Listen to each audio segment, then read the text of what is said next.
Bueno, muy bien, estamos de nuevo en el aire de Eso que Falta, siendo las 13:10 del mediodía, pasadas el mediodía.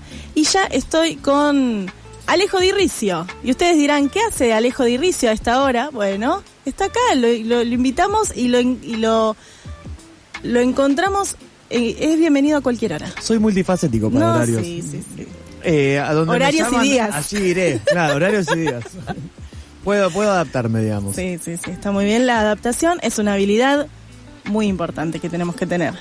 ¿Cómo estás? Bien, en particular muy bien, digamos. Me ha tocado tener una buena semana.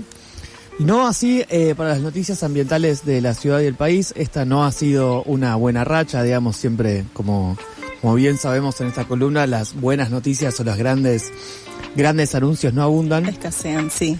Pero venimos de dos grandes momentos, digamos, otro que lo podemos tocar en alguna columna más adelante, que tiene que ver con las inundaciones en la zona de Buenos Aires y la zona del Delta Bajo. Pero hoy vamos a hablar sobre la ciudad en sí de Buenos Aires y sus recientes comicios electorales. Básicamente las elecciones para legislador que hubo en la ciudad de Buenos Aires, y quería traer un poco al piso ¿qué se había hablado de ambiente de estas nuevas elecciones en Buenos Aires? ¿Qué? ¿Se había hablado de ambiente? ¿Se había hablado de ambiente? Un poco en este piso, de hecho, digamos, investigando un poco de cuáles habían sido las propuestas, cuáles habían sido, repasando qué era lo que se había dicho, fue en este piso que se habían mencionado varias de ellas, en este piso me refiero en esta radio, que hubo varias candidatas que pasaron por la tribu, y en ella, desde la tribu, habían declarado cuáles eran un poco las propuestas que había en la dimensión ambiental para la ciudad. En un principio es imposible desligar esto del hecho de que hay un vaciamiento de las propuestas políticas para Buenos Aires. Esto es en general como excede la dimensión ambiental, pero no sé si falta ambición, decirle una falta de estructuralidad, falta de políticas estructurales o de propuestas estructurales para la ciudad.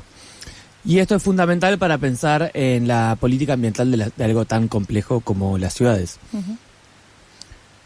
Es muy difícil, en un principio, dividir en las ciudades lo que es medio de ambiente, de entorno, ¿no? Como ahí tenemos un... se nos entremezclan un poco, ¿no? Claro, de hecho, medio ambiente, esto creo que lo hemos mencionado en alguna otra columna, pero es una falsa traducción de medio, ambiente, y en realidad... y comunica falsamente, digamos, de que es la mitad de algún tipo de ambiente o entorno. Medios, o sea, el medio en el que nos movemos, el entorno en el que nos movemos, es clave a la hora de pensar la ciudad y a la hora de pensar las formas que tienen las ciudades. Solamente repasar rápidamente y a partir de ahí como hacer un contrapunto con lo que sí podría hacerse en las ciudades a partir de los agujeros que tenemos en las propuestas políticas. El candidato de la Libertad Avanza, Manuel Adorni, ¿a vos cuáles adivinarías que fueron las propuestas o sus lineamientos ambientales? Ninguna. Exactamente. Estás en lo correcto. Y me la jugué. Te la jugaste fuerte, pero estabas muy en lo correcto. De Silvia Los Penato. Alguna debe haber... No, ninguna tampoco. Ninguna, exactamente. No tuvo ninguna... Más allá de que el PRO históricamente ha tenido como retóricas y algunas cosas del entorno a ciudades sostenibles y eso, hubo una política parcial de deforestación de nativas en nuevos parques, hubo una política muy parcial e incipiente de las bicisendas que fueron como muy polémicas en su momento, y hubo algunos intentos sobre reducir las emisiones de carbono en lo que es el transporte público, digamos, ¿no? De Leandro Santoro, la gran propuesta, digamos, que tuvo, la propuesta que tuvo en la dimensión ambiental fue la de supermanzanas. Estoy yendo en orden electoral, solamente para que no se nos acuse de parcialidades. La creación de supermanzanas. Supermanzanas es como un concepto tomado de un poco la escuela o el pensamiento de las ciudades de 15 minutos. Es un concepto súper interesante. En Rosario ha habido experiencias de supermanzanas. Y básicamente consiste en peatonalizar algunas calles internas y en dejar como grandes avenidas por alrededor, cosa de hacer transitable y de ganar el espacio que tenemos en las calles. Okay. Tengamos en cuenta que la superficie de las calles, más o menos entre el 25 y el 30% de las superficies de las ciudades son las calles. Y en esas solo se habita en un momento en que tenemos una propiedad privada, que es un auto. Uh-huh. O cuando estamos en colectivo en última instancia, ¿no? Sí, sí. Pero más o menos entre un cuarto y un tercio de nuestras ciudades están dedicadas a la circulación del auto. Al proponer supermanzanas, se pueden lograr muchas cosas, digamos, al incorporar también la superficie callejera. En un principio, tener más espacio público y fomentar espacios del tipo tercer sector. En Rosario también había habido un programa muy lindo en un momento que era para que los fines de semana se recuperaran las calles, digamos, y hubiera este concepto de supermanzanas. Y lo que logramos también con las supermanzanas es no solamente para mejorar la calidad de vida urbana, sino la capacidad de revegetar esos espacios que son asfalto, y eso también nos sirve para mitigar inundaciones, digamos, ¿no? Que eso disminuye la velocidad de circulación del agua y por ende cuán rápido se llena, digamos, las cloacas y los desagües pluviales. Bien, bueno, interesante esa propuesta. La propuesta de supermanzanas para mí está buenísima, bien. Digamos, hay que ver cómo se hubieran implementado y en qué lugares. O sea, esto yo no lo encontré en todo el programa de Santoro que anduve chusmeando. Se mencionaron, y por lo menos que yo me acuerde, es la primera vez que entra este concepto dentro del debate de Cava. Digo, para esta ciudad en particular, no así en otras ciudades. Larreta. Larreta, el olor a pis. Bien, sí, y tenía que ir por ahí. La higiene urbana, digamos, la buena porción de su propuesta ambiental tenía que ver con la higiene urbana. Uh-huh. El aumento de los baños públicos era parte de una propuesta que mencionaban como ambiental. Bueno.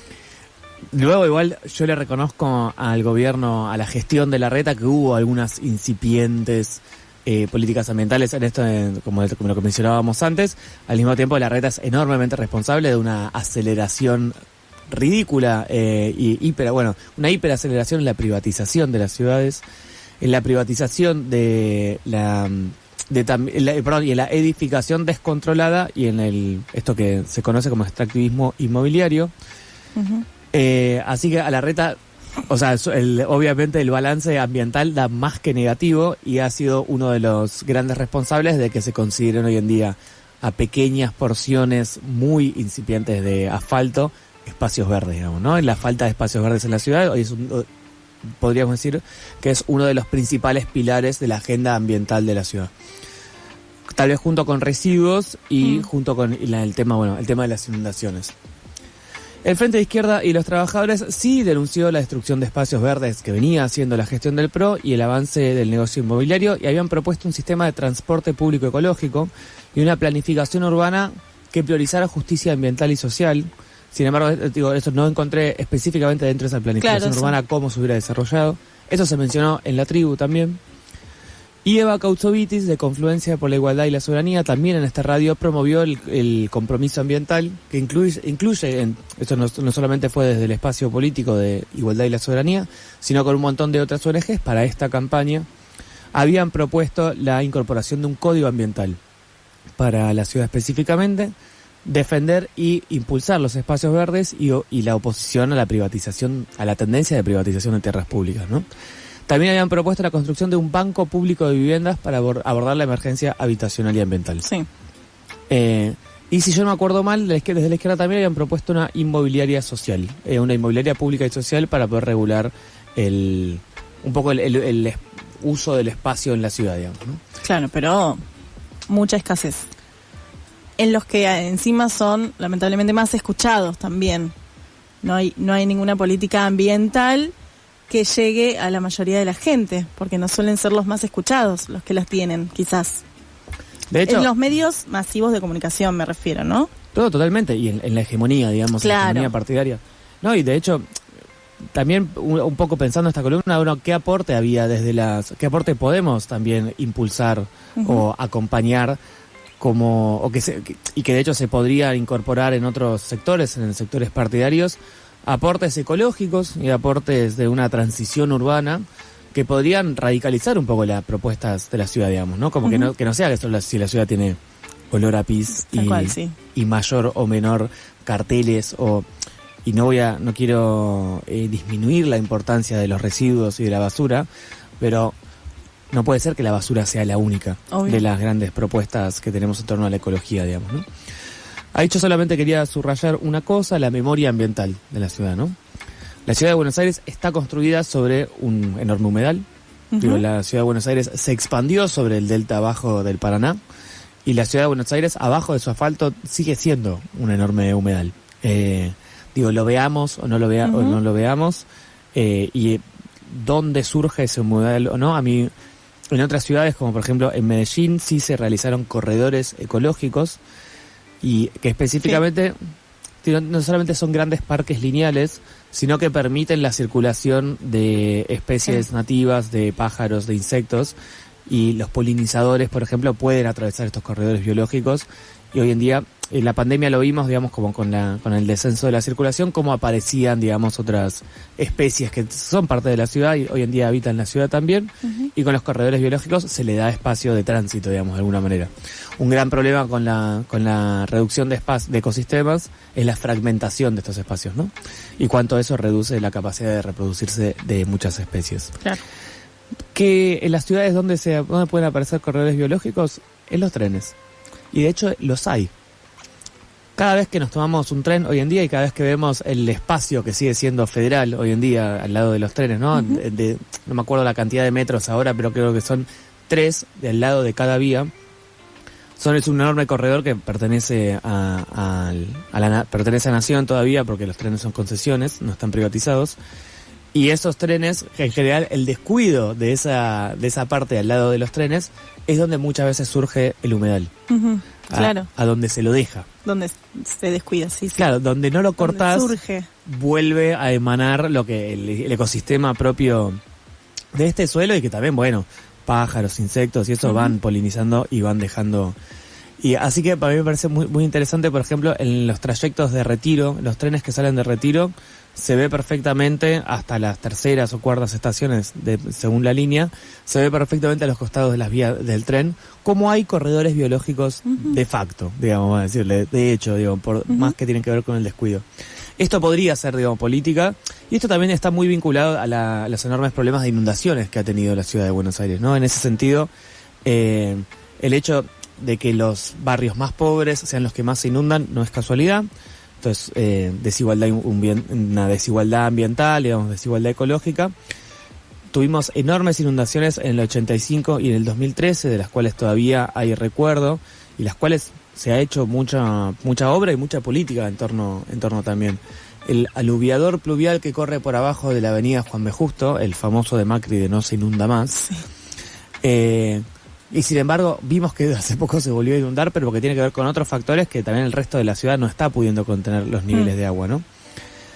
Para pensar en agendas radicales, hay 13 arroyos que atraviesan Buenos Aires en este momento. El que mencionábamos es uno de ellos.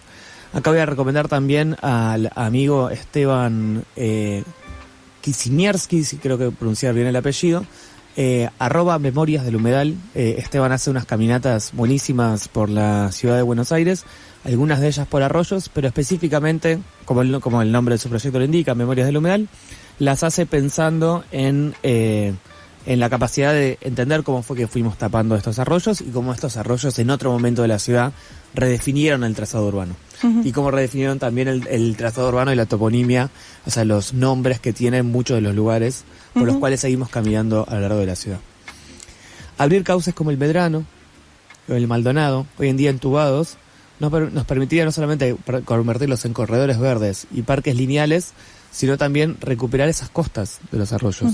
Sí, tal cual. Y permitir con planificaciones estructurales, digamos, que esos arroyos se inflen y desinflen con las lluvias y con las no necesariamente las mareas, pero bueno, que siga los ciclos naturales biológicos que tienen que ver con los valles de inundación, y que después esos arroyos al mismo tiempo son lugares naturales que permiten alojar las aguas que si no se llenarían en el asfalto, digamos, ¿no?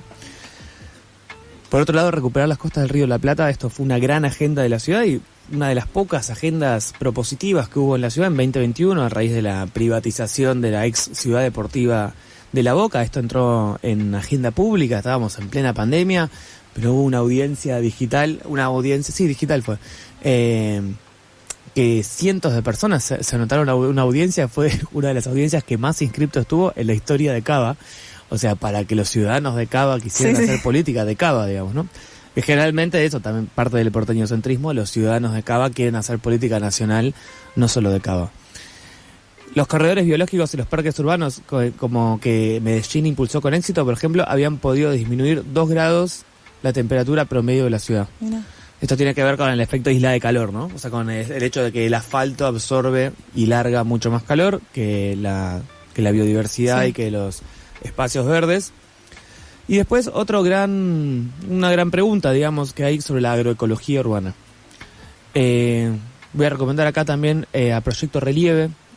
Todo lo estoy anotando, yo quiero que lo sepas porque yo de acá me voy con mucha información nueva con vos. Mira, no dejo de aprender. Yo creo que es @relieve__, pero puede que sea @_relieve. Bueno. Es un proyecto artístico que llevan un montón de personas, un proyecto político también, donde en un baldío surgió una mini selva. Acá voy a recordar, digamos, que la ciudad de Buenos Aires está compuesta por 3 grandes ecotonos que tienen que ver, uno de ellos es la selva paranaense, que llega por el río Paraná, por el río de la Plata, llega como todo la misma selva que hay en Misiones, pero llega moderada, digamos, por los cambios de temperatura, y tiene también componentes de selva pampeana, y de la Pampa, digamos, perdón, no de selva pampeana, no, de la Pampa. Y esto aparecía en este baldío, como vieron, como de repente aparecía una reserva, y de repente de Relieve están proponiendo y están impulsando que los baldíos de la ciudad de Buenos Aires se conviertan en reservas urbanas. Entonces, no solamente tener... Claro, potencia la cantidad de espacios verdes. Tal cual. Buenos Aires, la ONU recomienda entre 5 y 15 metros cuadrados por habitante. Buenos Aires tiene menos de 4. O sea, tiene muy pocos espacios verdes por habitante. Esto es, de nuevo, considerando lo que Larreta pone como espacios verdes, que son canteros, a veces. Considerando eso. Considerando eso, tenemos menos de 4. Y encima están hiperconcentrados geográficamente. Pensemos que el Parque 3 de Febrero, los bosques de Palermo, los llamados bosques de Palermo, o la Reserva Costanera Sur, están contabilizados. Y al mismo tiempo, de Rivadavia para abajo, grandes parques, así como de estos grandes. O sea, no tenemos... Están muy mal distribuidos y están distribuidos muy acorde a la clase, ¿no? Claro.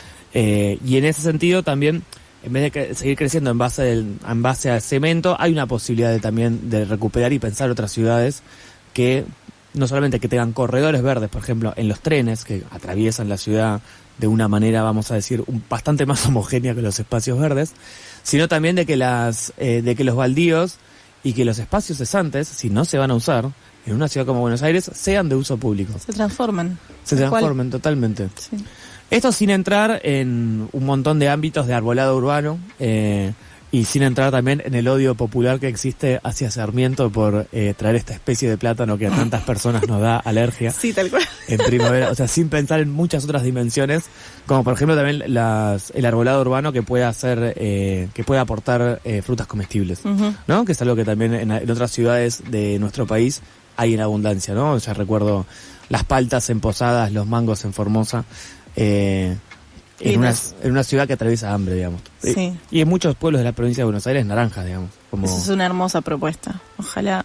Ojalá pudiéramos pensar, pero para pensar un poco en agendas más radicales en la ciudad y después pensar cómo sería una transición justa urbana, ¿no? Como ahí voy a levantar, ya me voy a recomendar al laburo que tiene Tramatierra, la organización Tramatierra, que para las ciudades son santafesinos, la mayoría de ellos, y proponen para Santa Fe una transición socio-urbana, que no solamente tenga agroecología urbana, sino también con principios de ecofeminismo y justicia ambiental, ¿no? Para pensar de nuevo las ciudades y pensar el derecho a la ciudad como algo que exceda solamente los modelos de ciudades con los que hemos crecido.